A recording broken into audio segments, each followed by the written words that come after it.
Meu nome é Antônio Cláudio da Costa Machado, eu tenho 52 anos, destes 52, 32 anos dedicados aos estudos do processo civil. Destes, 25 anos como professor de Teoria Geral do Processo e Direito Processual Civil da USP, lá no Largo de São Francisco.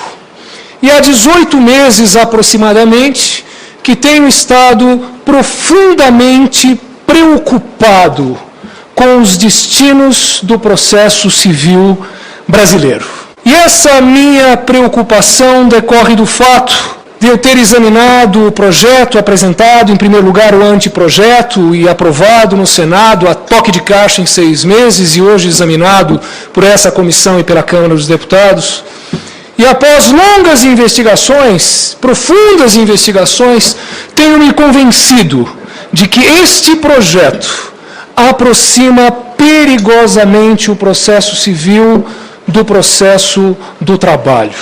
Pela imprevisibilidade, pela falta de segurança, pela falta de condições de alguém saber antes exatamente como se dará a tramitação do procedimento judicial. Tenho muito receio de que esse projeto, uma vez aprovado, transforme a nossa justiça civil numa forma de justiça do trabalho, que é caracterizada pela presença de juízes muito poderosos e de advogados intimidados, diminuídos e aviltados no exercício da defesa de direitos. Porque este projeto elimina direitos, muitos, das partes dos advogados e dá direitos e poderes exageradamente aos juízes de primeira instância. Não vai aqui nenhuma crítica direta à Justiça do Trabalho, ela é fabulosa, ela é necessária, ela é imprescindível. Mas a Justiça do Trabalho trabalha com um desequilíbrio entre empregado e empregador. Isso justifica o exercício de poderes exagerados por conta do magistrado e a diminuição de direitos das partes. Mas no processo civil nós não podemos partir dessa premissa, então me assusta muito a ideia de aproximação do processo do trabalho. Creio que esse projeto, se aprovado, vai criar um processo civil profundamente autoritário, porque os juízes poderão tudo e nós, partes e advogados, poderemos quase nada. Enfim, temo mesmo, mas tenho dito isso reiteradamente, temo mesmo que com este projeto aprovado nós venhamos a viver uma nova ditadura, a ditadura do Poder Judiciário, uma ditadura que nunca experimentamos e que talvez venhamos a conhecer se este projeto for aprovado nesta casa. E o que é pior, senhores deputados, é que nada disso vai resolver os problemas da morosidade, os problemas do congestionamento da nossa justiça civil. E não vai por uma razão muito simples. Os problemas da justiça brasileira, os problemas de congestionamento, os problemas de morosidade, decorrem de questões administrativas. Na verdade, o que nos falta é uma boa infraestrutura administrativa. Nós vivemos um grande problema de gestão. Só com um choque de gestão que enfrente estes problemas operacionais da justiça brasileira, nós vamos conseguir melhorar este quadro. O problema da justiça brasileira não está no Código de Processo Civil, está na falta de uma infraestrutura administrativa adequada para o processamento das causas civis no Brasil. Não é o defeito da lei processual a razão da morosidade, mas os defeitos da justiça. A justiça não funciona bem, a justiça brasileira não funciona bem, por várias razões, e eu vou elencar aqui rapidamente 10. E a 10ª corresponde aos defeitos da lei processual. A justiça brasileira não funciona bem por falta de vontade política para criar um poder judiciário que seja efetivamente uma máquina de solução eficiente de conflitos. E por que falta essa vontade política? Porque aproximadamente 60% de todas as causas cíveis que tramitam no Brasil tem no polo passivo ou a União, ou o Estado de São Paulo, ou o INSS, ou a Caixa Econômica Federal. A administração pública é a maior devedora de todos no Brasil. Não interessa à administração pública que o processo ande com a agilidade necessária. Falta vontade política de construir um bom judiciário. Consequência disso, faltam recursos orçamentários de peso no Poder Judiciário para transformá-lo numa máquina eficiente de solução de conflitos. E quando nós pensamos nisso, não podemos jamais nos esquecer das justiças estaduais e principalmente da Justiça Paulista, que responde por quase 25% de todos os processos que tramitam no Brasil. Dos 86 milhões que tramitam no Brasil, 19 milhões tramitam em São Paulo. A Justiça do Trabalho ainda funciona bem. A proposta orçamentária para a Justiça do Trabalho em 2011 era de 12 bi, ela recebeu 12 bi. Da Justiça Federal Comum era de receber 6 bi, ela recebeu 6 bi. Mas vejam a situação caótica de São Paulo. Eram necessários, a proposta do Tribunal de Justiça para o orçamento de 2011 era de 7 bi, vieram 5 bi. Com 7, esse dinheiro seria suficiente para fazer frente minimamente às despesas de custeio, sem investimento em nada, vieram 5. Falta tudo na Justiça Paulista, como falta muito em muitas justiças estaduais, e nenhum Código de Processo Civil vai resolver esse problema. Falta informatização no judiciário brasileiro. Para tomar o dinheiro do cidadão, o aparato estatal é absolutamente informatizado. Mas para devolver o dinheiro ao cidadão, ou para que um cidadão possa buscar os seus direitos na justiça, não há informatização adequada. E aí vem os otimistas e os pessimistas. Os otimistas dizem que em 5 anos a justiça brasileira estará totalmente informatizada. Os pessimistas dizem, talvez nem em 10. Sem o enfrentamento devido desse problema, que é uma questão administrativa, nós não vamos resolver o problema da morosidade e do congestionamento da nossa justiça. Há no Brasil um número relativamente baixo de juízes. Enquanto a Alemanha tem 23 juízes para cada 100 mil habitantes, a França tem 20 juízes para cada 100 mil habitantes. A Argentina tem 16 juízes para cada 100 mil habitantes. O Brasil tem aproximadamente 8, 9 para cada 100 mil habitantes. São Paulo tem 5 juízes para cada 100 mil habitantes. Como pode funcionar uma justiça nesses termos? A culpa não é dos juízes, a culpa é da infraestrutura. Faltam funcionários em um número maior. Faltam funcionários capacitados, mais bem remunerados, mais bem motivados, principalmente nas justiças estaduais. Trago alguns números estarrecedores da Justiça Paulista. No ano 2000, havia 9 milhões de processos de tramitação em São Paulo e 54 mil funcionários. Hoje, nós temos 19 milhões e meio de processos e 45 mil funcionários. O número de processos dobrou e o número de funcionários caiu em 20%. No ano de 2004, havia 12 milhões de processos em São Paulo e 6 mil oficiais de justiça. Hoje nós temos 19 milhões e meio de processos e 5 mil oficiais de justiça. O número de processos cresceu em 60% e o número de oficiais caiu em 20%. Como pode funcionar uma justiça desse jeito? Falta um gerenciamento profissional do Poder Judiciário. Falta um choque de gestão no Poder Judiciário para que ele venha a funcionar direito. E o grande exemplo que eu dou é a comparação do Rio com São Paulo. Há 25 anos, quando eu comecei a advogar, a Justiça Paulista era a melhor do Brasil e a do Rio de Janeiro uma das piores do Brasil. Hoje, a Justiça Paulista é uma das piores, se não for a pior do Brasil. E a Justiça do Rio de Janeiro se coloca entre as melhores do Brasil. Por quê? Porque o Código de Processo Civil Carioca é ótimo e o Código de Processo Civil Paulista é péssimo. Não é essa a razão, é uma diferença de infraestrutura administrativa. Eles fizeram um choque de gestão, deram uma autonomia orçamentária maior ao Poder Judiciário no Rio de Janeiro, têm investido recursos e fazendo um choque de gestão no Poder Judiciário do Rio de Janeiro. Uma apelação julgada hoje em menos de um ano no Rio de Janeiro, assim como em Minas Gerais, assim como no Rio Grande do Sul, assim como em Santa Catarina.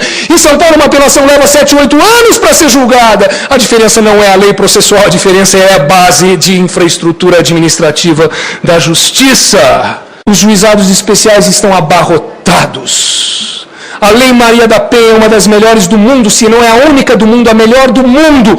Não funciona como se ela não existisse, por falta de um aparato administrativo de base que faça a Lei Maria da Penha e o direito das mulheres funcionar. Essas são as razões porque a nossa justiça não funciona. Nós não precisamos de um novo Código de Processo Civil, senhores deputados. O nosso Código de Processo Civil de 73 é um dos melhores do mundo, é reconhecido internacionalmente como um dos mais modernos e mais técnicos do planeta. O que nós precisamos é de uma justiça melhor para fazer o judiciário funcionar e não de um novo Código de Processo Civil para consertar alguma coisa, porque ele não vai consertar nada. Mas há coisas boas no projeto, são muitas. Eu vou referir rapidamente algumas, mas já adiantando, nós não precisamos de um novo Código de Processo Civil, porque todas essas coisas boas, uma vez debatidas, elas bem poderiam servir de base para a construção de um anteprojeto de lei de reforma do CPC de 73 e ele ficaria muito melhor. Nós não precisamos de um novo Código de Processo Civil, mas eu cito aqui algumas coisas que me parecem boas nesse projeto. O Instituto Novo da Cooperação Nacional, o Instituto da Cooperação Internacional, uma previsão sobre a gratuidade da justiça, um espaço para algumas previsões sobre a defensoria pública, sobre a advocacia pública, um tratamento mais detalhado dos honorários advocatícios, tudo isso é bom. A disciplina da atividade dos conciliadores e mediadores, isto é bom. Uma audiência prévia de tentativa de conciliação no início de todo o processo, a ideia é boa, a realização proposta é que não é, eu falo dela um pouquinho depois. A citação das pessoas jurídicas por via eletrônica, a citação pelo correio, sendo válida pelo simples recebimento da carta, pelo recebedor da empresa, assim como acontece na Justiça do Trabalho, isso é muito bom. Parece-me bom a citação com hora certa na execução, precisaríamos discutir um pouco. O desaparecimento da exceção de incompetência é uma coisa boa. O desaparecimento da impugnação ao valor da causa é outra coisa boa. Não assim o desaparecimento da reconvenção, a troca de nome. Pedido contraposto é outra coisa. O que nós temos lá é um pedido contraposto com disciplina de reconvenção. Não se mexe em coisas que têm 1.700 anos.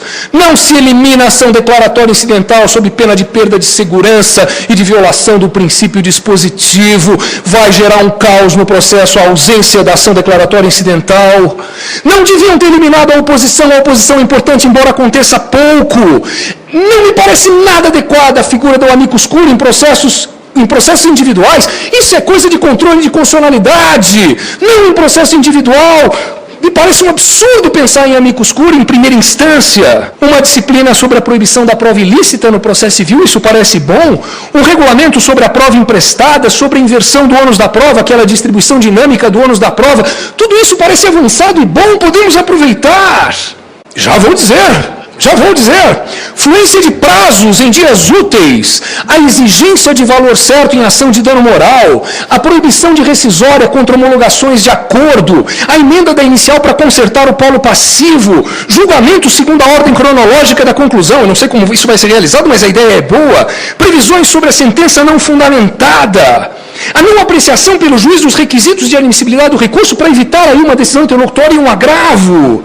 A obrigatória declaração do voto vencido pelo desembargador, isso é ótimo. O pré-questionamento preenchido pelo simples fato de ter acontecido a declaração do voto vencido. O incidente de resolução de demandas repetitivas, que todo mundo fala, precisamos debater mais, é bom, tudo isso pode ser inserido no Código 73, o incidente de desconsideração da personalidade jurídica, isso é muito bom. Uma disciplina sobre a reclamação no Código de Processo Civil, eu acho que é conveniente. A previsão do agravo interno dentro do próprio Código de Processo Civil, isso também é bom, mas não a eliminação do agravo retido. Não a eliminação dos embargos infringentes, que tem um papel muito importante, ainda que utilizado pouco, e de jeito nenhum a diminuição exagerada do cabimento do agravo, para que os juízes se tornem superpoderosos e possam tudo, e nós, advogados, não possamos mais reclamar de nada. Não desse jeito, não desse jeito. É ótima a previsão da ação de dissolução parcial da sociedade, o arrolamento sumário, quando o patrimônio não alcança 1.000 salários ou até 1.000 salários, o arrolamento sumário quando haja incapaz, se houver concordância das partes e do Ministério Público, tudo isso me parece muito bom, mas para todas essas coisas boas nós não precisamos de um novo Código de Processo Civil, basta uma reforma do Código 73 e nós poderemos colocar pontualmente aqui e acolá todas essas boas, novas processuais para aperfeiçoar o Código de Processo Civil, não para resolver os problemas da justiça brasileira que são de base administrativa. E agora, a pior parte do projeto, o autoritarismo do projeto, o desaparecimento do livro terceiro, processo cautelar. O Código de Processo Civil é reconhecido como um dos melhores do mundo. Uma das grandes razões é porque só nós temos um livro inteiramente dedicado ao processo cautelar. Eliminando o processo cautelar, nós estamos desconsiderando a influência de Carnelutti e Calamandrei sobre a processualística mundial na parte de processo cautelar. Nós estamos desconsiderando a obra de Calamandrei de 36 e a reforma de 1940, o Código de 1940, italiano, onde todos os processualistas do mundo foram se abeberar para construir o processo cautelar, e nós vamos trocar isso pura e simplesmente por uma nova figura chamada tutela de urgência e tutela de evidência e desconsiderar o processo cautelar. Mas isso é teoria e não tem grande importância prática. Mas me assusta terrivelmente o desaparecimento dos procedimentos cautelares específicos. Já não haverá uma disciplina para um arresto, para o sequestro, para a busca e apreensão, para o arrolamento, para alimentos provisionais, nada mais existirá. Hoje, para eu conseguir um arresto, eu preciso de título executivo, extrajudicial ou pelo menos uma sentença. Já não haverá necessidade de nada, um bom documento em que o juiz conclua: eu acho que o credor tem razão. Penhorem, arrestem-se os bens do requerido. Os nossos direitos, os nossos bens, os nossos imóveis, os nossos móveis, o nosso dinheiro, tudo isso estará sob esse risco se esse código passar. Busca e apreensão. São necessários 2 oficiais de justiça para cumprimento ou não? Não sei, se o juiz quiser. Segundo o projeto, se houver necessidade de arrombamento de uma porta, haver necessidade de 2 testemunhas, se o juiz quiser. Bens objeto de contrafação, a necessidade disso ser atestado por 2 peritos primeiro, não sei, se o juiz quiser. Tudo vai depender apenas da vontade do juiz. O arrolamento sumário, não sabemos mais quem tem legitimidade, quais são os interesses. Insegurança e poderes demais nas mãos da magistratura de primeira instância. Pior do que isso, concessão de liminares de ofício. Isso é coisa de regime ditatorial. Estão querendo nos impor uma ditadura do Poder Judiciário. Tem uma regrinha que diz expressamente que o juiz pode intervir na atividade empresarial. Alguém diria: professor, que ingenuidade, professor, eles já fazem isso. Eu sei. O que eles não farão quando esse texto estiver dentro do código com todas as letras? Eu temo grandemente. Tutela antecipada sem perículo in mora. O grande caso de tutela antecipada é o que depende de perículo in mora, 2731. Com apenas um bom documento, um documento insofismável, se o juiz entender que o autor tem razão, diz o projeto, se o réu não apresentar uma prova inequívoca, o juiz antecipa a tutela sem perículo in mora, ele vai poder antecipar a tutela em quaisquer casos. É por isso que já não existe mais a monitória no projeto, porque ele vai usar a técnica da monitória para quaisquer ações, e com base num documento, sem contraditório, sem ampla defesa, ele vai mexer no nosso patrimônio, na nossa vida, nos nossos direitos, ele vai tocar na nossa vida como cidadãos brasileiros. Nós não veremos mais democracia no âmbito do judiciário. Pior do que isso, não sei se é pior, mas é tão ruim quanto. Onde nós ganhamos ou perdemos uma ação? Na fase probatória. O que acontece na fase probatória? O juiz é senhor absoluto da fase probatória, com poder para dilatar prazos. O devido processo legal já não existirá, haverá o devido processo judicial. Para inverter a ordem da produção dos meios de prova, o juiz será senhor absoluto das provas. Diminuição do número de testemunhas arroláveis. Hoje temos 10 testemunhas, o projeto nos reduz o número para 5. Pior do que isso, muito pior do que isso. Hoje nós ainda temos o direito de ouvir 3 testemunhas para cada fato. Não teremos mais direito de ouvir nenhuma. O juiz vai decidir. Se ele disser só cabe uma testemunha, como é na Justiça do Trabalho, infelizmente. E o não cabimento de agravo contra nenhuma decisão probatória, salvo uma, que é a que determina a exibição de documento ou coisas. Fora esse caso, não cabe agravo de nada. Seremos escravos dos juízes. Seremos aviltados no exercício da defesa dos direitos. Não seremos mais advogados, seremos escravos. O desaparecimento de vários procedimentos especiais, senhores deputados. Já não haverá mais consignação em pagamento em caso de dúvida. Já não haverá mais prestação de contas pelo devedor. Já não haverá mais enunciação de obra nova. Já não haverá mais reserva de domínio. Já não haverá mais ação monitória.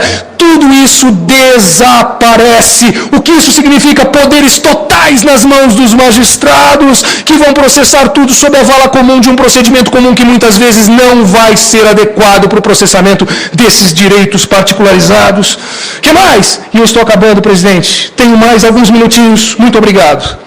O desaparecimento do efeito suspensivo da apelação, o desaparecimento do efeito suspensivo da apelação. Alguém diria, mas na Europa é assim. O problema da justiça europeia é que ela é europeia. A justiça brasileira não é a justiça europeia. Se nós tivéssemos aqui uma estatística mais ou menos como a europeia, cada 10 sentenças, uma é reformada, nós poderíamos tirar o efeito suspensivo. Não é o caso do Brasil. E não é culpa do juiz, porque nossos juízes são muito bons e muito competentes e muito trabalhadores. Tenho profunda admiração por aqueles que exercem a magistratura. São verdadeiros heróis. Só um herói é capaz de tocar 7, 8 mil processos sozinho. E ainda tem que dar 70 sentenças por semana. Só um herói, eles são heróis. A coisa não funciona por causa da infraestrutura administrativa que não serve. Não podemos tirar o efeito suspensivo da apelação. Esses dados que eu tenho não são oficiais. Mas a ideia que eu tenho, e eu tenho consultado muita gente, é essa: de cada 10 sentenças, 3 ou 4 são modificadas no Brasil. Não podemos retirar o efeito suspensivo da apelação com essa infraestrutura administrativa que nós temos hoje. Ainda, isso é muito ruim, uma facilitação da execução provisória sem caução. Os juízes proferirão sentenças e essas sentenças serão executadas imediatamente, salvo se uma boa alma no tribunal tiver a paciência para ler toda a apelação e revisar todo o processo e conceder o efeito suspensivo. Com esse volume de trabalho, eu não acredito que isso aconteça. A cada sentença de procedência haverá um requerimento de pedido de suspensão ao relator. Eles estarão muito atrapalhados. Depósito dos bens penhorados com o exequente. E o que é bastante ruim. O artigo 6º do projeto diz que ao juiz, ao julgar o litígio, ele observará sempre os princípios da dignidade da pessoa humana, da razoabilidade e o 7 da administração pública, que não tem nada a ver com as lides civis em geral. O princípio da legalidade, impessoalidade, moralidade, publicidade e eficiência. O que tem a eficiência a ver com as lides entre credor e devedor ou dentro do direito de família? Isso é transportar para o campo do processo civil uma liberdade que os nossos juízes nunca tiveram.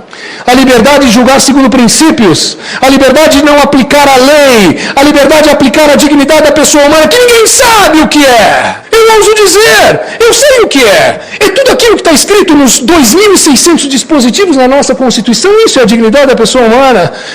Mas o que se tem visto por aí é que eles aplicam a dignidade segundo o que eles pensam. Nós estaremos abrindo a porta para a justiça dos juízes.